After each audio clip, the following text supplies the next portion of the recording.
नमस्कार विद्यार्थी मित्रांनो, अभ्यास अलर्ट या आपल्या यूट्यूब चॅनलवरती आपलं स्वागत आहे। तर विद्यार्थी मित्रांनो, आज आपण पाहणार आहोत 20 ऑगस्ट 2026च्या अत्यंत महत्त्वाच्या चालू घडामोडी।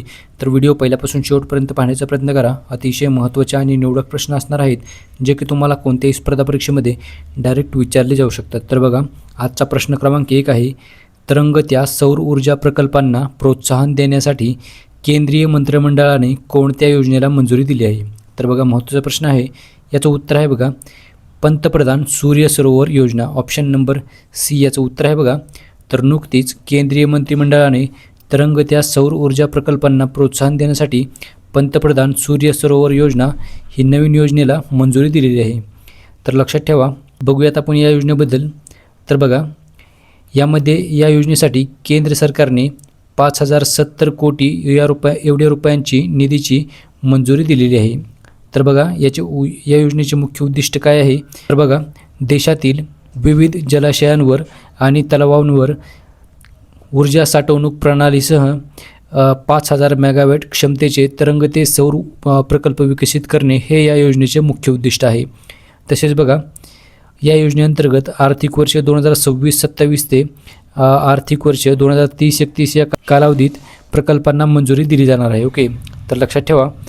तर बघा, यामध्ये पात्र प्रकल्पांना 1 कोटी रुपयांचे केंद्रीय आर्थिक सहाय्य दिले जाणार आहे। आणि बघा, प्रकल्प पूर्वतयारीच्या अभ्यासासाठी 50 लाख रुपयापर्यंतची मदत केली जाणार आहे। लक्षात ठेवा। चला, पुढचा प्रश्न आहे बघा, प्रश्न क्रमांक 2 बघूयात आपण। शालेय विद्यार्थ्यांच्या वाहतुकीच्या अडचणी दूर करण्यासाठी विद्यावाहिनी योजना कोणत्या ठिकाणी सुरू करण्यात आली आहे? तर याचं उत्तर आहे बघा, दिल्ली, ऑप्शन नंबर बी याचं उत्तर आहे बघा। तर शालेय विद्यार्थ्यांच्या वाहतुकीच्या अडचणी दूर करण्यासाठी नुकतीच विद्यावाहिनी योजना जी आहे ती दिल्लीमध्ये सुरू करण्यात आलेली आहे। तर बघा, ऑगस्ट 2026मध्ये दिल्ली सरकारच्या वतीने या योजनेचा अधिकृत प्रारंभ करण्यात आलेला आहे। ओके, तर बघा, शासकीय शाळांमध्ये शिकणाऱ्या इयत्ता 9वीच्या सुमारे 1.40 लाख विद्यार्थिनींना या योजनेअंतर्गत मोफत सायकली दिल्या जाणार आहेत। लक्षात ठेवा। तर या योजनेचा मुख्य उद्देश काय आहे? तर ज्या विद्यार्थिनींना घरापासून शाळेत जाण्यासाठी जास्त अंतर कापावे लागते त्यांची वाहतुकीची अडचण दूर करणे, प्रवासाचा खर्च वाचवणे आणि शाळा गळतीचे प्रमाण कमी करणे हा या योजनेचा मुख्य हेतू आहे। लक्षात ठेवा। पुढचा प्रश्न आहे बघा, प्रश्न क्रमांक 3 बघूयात आपण। बघा, ग्लोबल साऊथ फिल्म फेस्टिवलची पहिली आवृत्ती कोणत्या देशामध्ये आयोजित होईल? तर बघा, पहिलीच असल्यामुळे प्रश्न महत्त्वाचा आहे बघा। याचं उत्तर आहे भारत। तर आपल्या भारतामध्ये ग्लोबल साऊथ फिल्म फेस्टिवल याची पहिली आवृत्ती आयोजित होणार आहे। तर बघा, ऑगस्ट 2026मध्ये मुंबईमध्ये पार पडलेल्या ब्रिक्स फेवर बाजार या दरम्यान या ऐतिहासिक महोत्सवाची अधिकृत घोषणा करण्यात आलेली आहे। तर बघा, हा जो महोत्सव आहे तो 2027मध्ये आयोजित होणार आहे। ओके, तर बघा, या महोत्सवाचे उद्दिष्ट काय आहे? तर बघा, ग्लोबल साऊथ अंतर्गत येणाऱ्या देशामधील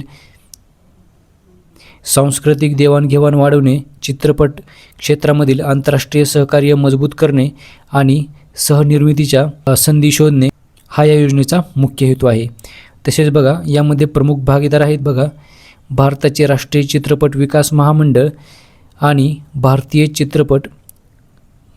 राष्ट्रीय चित्रपट अभिलेखागार यांनी ब्राझील, रशिया आणि व्हिएतनाम यांसारख्या देशामधील भागीदार संस्थेसोबत या दृष्टीने करारांवरती स्वाक्षऱ्या केलेल्या आहेत। तर चला बघूयात आपण पुढचा प्रश्न।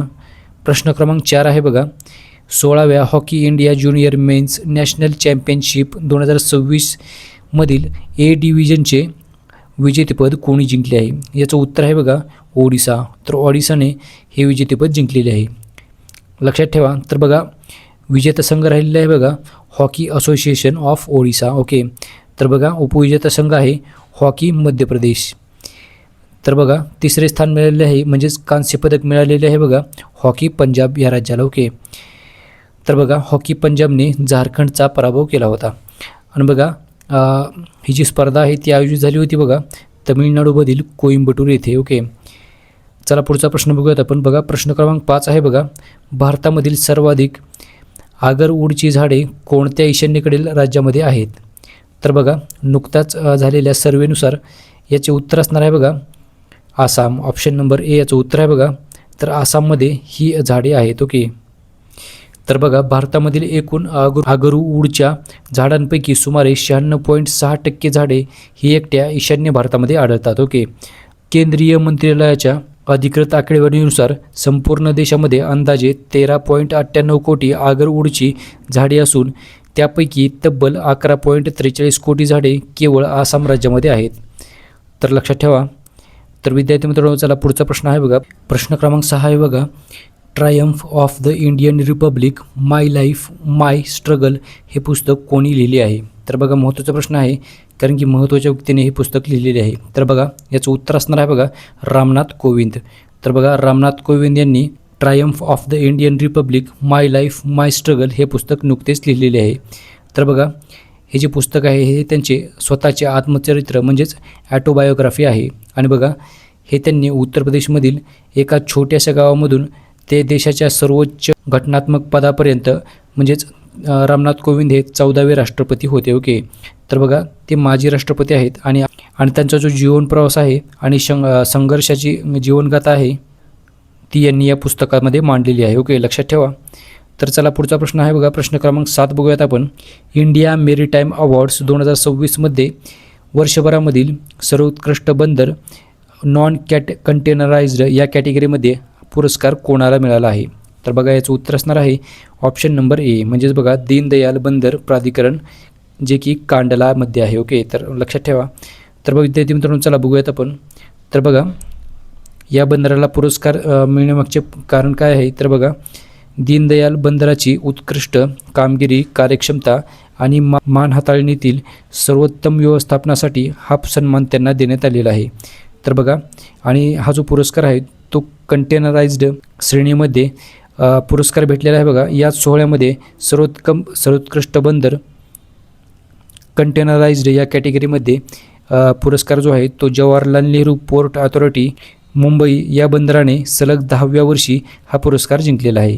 तर लक्षात ठेवा कंटेनराइज्ड या श्रेणीमध्ये जवाहरलाल नेहरू पोर्ट अथॉरिटी मुंबई या बंदराने पुरस्कार जिंकलेला आहे. आणि नॉन कंटेनराइज्ड या कॅटेगरीमध्ये जिंकलेला आहे बघा दीनदयाल बंदर प्राधिकरण. तर लक्षात ठेवा. चला पुढचा प्रश्न बघूयात आपण विद्यार्थी मित्रांनो. चला प्रश्न क्रमांक 8 आहे बघा. 8वी ब्रिक्स महासागर व ध्रुवीय विज्ञान कार्यगटाची बैठक 2026ची जी आहे ती कोठे आयोजित झाली आहे? याचं उत्तर आहे बघा गोवा. ऑप्शन नंबर डी याचं उत्तर आहे बघा. तर गोव्यामध्ये 8वी ब्रिक्स महासागर व ध्रुवीय विज्ञान कार्यगटाची बैठक जी आहे ती संपन्न झालेली आहे. तर बघा गोवा या राज्याची राजधानी आहे पणजी. तर बघा भारताच्या ब्रिक्स अध्यक्षपदाचा भाग म्हणून पृथ्वी विज्ञान मंत्रालयाच्या अंतर्गतमध्ये असलेल्या national centre for polar and ocean research बैठकीचे आयोजन करण्यात आलेले होते. तर बघा याचा मुख्य उद्देश होता ब्रिक्स देशांमधील सागरी विज्ञान आणि ध्रुवीय संशोधनामध्ये वैज्ञानिक सहकार्य, ज्ञानाची देवाणघेवाण आणि समन्वय मजबूत करणे हा यामागचा मुख्य उद्देश होता. चला पुढचा प्रश्न बघूयात आपण. प्रश्न क्रमांक 9 आहे बघा. पश्चिम घाटामधील प्रस्तावित पर्यावरणीयदृष्ट्या संवेदनशील क्षेत्रामध्ये कोणत्या राज्याचा सर्वाधिक वाटा आहे? ओके, तर याचं उत्तर असणार आहे बघा कर्नाटक. ऑप्शन नंबर बी याचं उत्तर आहे बघा. तर पश्चिम घाटामधील प्रस्तावित पर्यावरणीयदृष्ट्या संवेदनशील म्हणजेच इकॉनॉमिक झोन हा जो आहे तो कर्नाटक या राज्याचा सर्वाधिक आहे. तर विद्यार्थी मित्रांनो चला बघूयात आपण याबद्दल. बघा पश्चिम घाटामधील प्रस्तावित पर्यावरणीयदृष्ट्या संवेदनशील क्षेत्रामध्ये म्हणजेच काय तर इकॉनॉमिकली सेन्सिटिव्ह एरिया जो असतो त्यामध्ये सर्वाधिक वाटा हा कर्नाटक राज्याचा आहे. तर बघा केंद्र सरकारच्या पर्यावरण मंत्रालयाने जारी केलेल्या 7व्या मसुदा अधिसूचनेनुसार एकूण 56,825.7 चौरस किलोमीटर क्षेत्रांपैकी 20,668 चौरस किलोमीटर क्षेत्र एकट्या कर्नाटकामध्ये येत आहे. ओके, तर लक्षात ठेवा. तर कर्नाटक हे राज्य पहिल्या क्रमांकावरती आहे आणि त्याचा एकूण वाटा आहे बघा 20,668 चौरस किलोमीटर. दुसऱ्या क्रमांकावरती आहे बघा महाराष्ट्र राज्य आणि महाराष्ट्राचा वाटा आहे 17,340 चौरस किलोमीटर. तर बघा तिसऱ्या क्रमांकावरती आहे केरळ राज्य आणि केरळचा वाटा आहे 9,993.7 चौरस किलोमीटर. ओके, तर लक्षात ठेवा, तर हा क्रम लक्षात ठेवा. पहिल्या क्रमांकावरती आहे बघा कर्नाटक, दुसऱ्यावरती आहे महाराष्ट्र आणि तिसऱ्यावरती आहे केरळ. पुढचा प्रश्न आहे बघा प्रश्न क्रमांक 10 बघूयात आपण. शेवटचा आणि महत्त्वाचा प्रश्न आहे बघा. तोंडाच्या कर्करोगाच्या उपचारांमध्ये अल्ट्रासाऊंड स्टिम्युलेशन तंत्रज्ञानाच्या संभाव्य उपयोगाचा शोध कोणत्या भारतीय संस्थेने लावलेला आहे? याचं उत्तर आहे बघा ऑप्शन नंबर ए, म्हणजेच बघा भारतीय विज्ञान संस्था बेंगलोर. तर ऑप्शन नंबर ए याचं उत्तर आहे बघा. तर नुकताच हा शोध लावण्यात आलेला आहे. तर विद्यार्थी मित्रांनो, याचबरोबर आजच्या दिवसाचे जे करंट अफेअर्सचे प्रश्न होते ते सर्व आपण कव्हर केलेले आहेत. भेटूयात आपण उद्या सकाळी. धन्यवाद.